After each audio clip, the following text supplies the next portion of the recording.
Si vous habitez Marseille ou si vous êtes un amoureux des vieilles pierres, sans doute connaissez-vous le Fort Saint-Nicolas. Ce que vous ne savez peut-être pas, en revanche, c'est que depuis des années, il est réhabilité par des salariés de l'association Actavista, une association d'insertion qui existe depuis 20 ans. Mais tout d'abord, pour bien comprendre, un peu d'histoire. Louis XIV arrive à Marseille, un petit peu avant 1660, puisqu'il ordonne la construction de ce fort qui débute en 1760, qui va durer seulement 4 années. Donc on imagine les centaines, voire milliers de maçons, de tailleurs de pierre qui sont venus construire cet édifice. Et il est donc terminé en 1764. Et il a pour vocation, non pas de défendre Marseille contre l'envahisseur venu de la mer, mais à Louis XIV et son armée de plutôt contrôler Marseille, voire mater les Marseillais. La présence militaire est encore bien visible à l'intérieur du fort. Voici les minuscules logements des soldats, des casemates. Avec nous, Pâquerette, la directrice de l'association Actavista. Et Louis XIV en fait, a décidé l'installation de casemates au sein des citadelles parce qu'avant la population avait ordre d'accueillir, d'héberger et de nourrir les soldats, et parfois avec leur monture. Et donc c'était très lourd pour la population à accepter. Et donc ces casemates ont été créées à l'époque de Louis XIV au sein des citadelles. On arrive à restaurer avec des salariés en insertion, des demandeurs d'emploi qui pour la plupart n'ont jamais travaillé dans le bâtiment. On arrive à restaurer ces monuments de manière exceptionnelle. Combien de salariés travaillent chaque année en insertion? Alors l'association Actavista accueille chaque année 500 salariés par an sur l'ensemble de ces chantiers. Et sur ces 500 salariés, 2 personnes sur 3 retrouvent le chemin de l'emploi et 9 sur 10 se qualifient aux examens présentés, qui est un titre professionnel de niveau 3. D'accord, on va aller visiter là-bas. Là, c'est restauré, mais là-bas, pas encore. Depuis 20 ans, passionnément, ces salariés bichonnent les pierres, une à une. Le Fort Saint-Nicolas, c'est un monument historique. Nous avons rendez-vous tout en haut d'un échafaudage avec Mohamed et Thierry. C'est à la fois prestigieux et c'est un travail très technique, donc très valorisant pour eux. Donc ils se rendent compte qu'ils sont capables de faire. Ils seront donc capables de faire aussi dans le monde extérieur sur d'autres métiers. Ce qui est compliqué, c'est que bien souvent, ils apprennent un métier, des tâches de zéro. Donc on y va de manière progressive. Et non, c'est plus un défi, c'est stimulant. Voilà. Et on voit que c'est une histoire qui roule. Hein. Ça marche. Les résultats, on est suivi toutes les semaines par un architecte des bâtiments de France qui vient valider le travail qu'on réalise.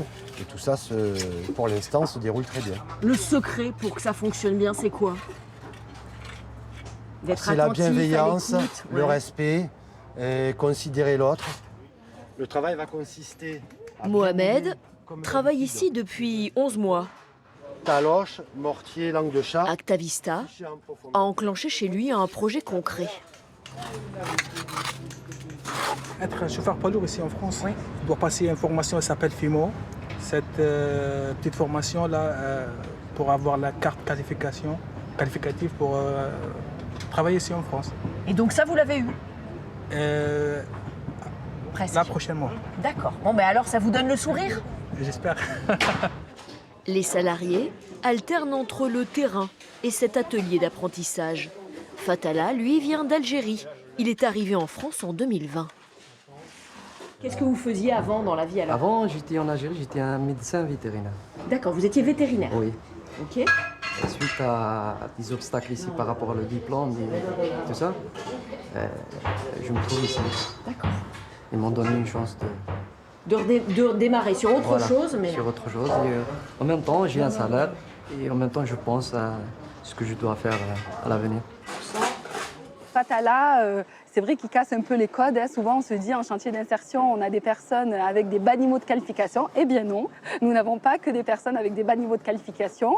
Ça s'oriente à tout public.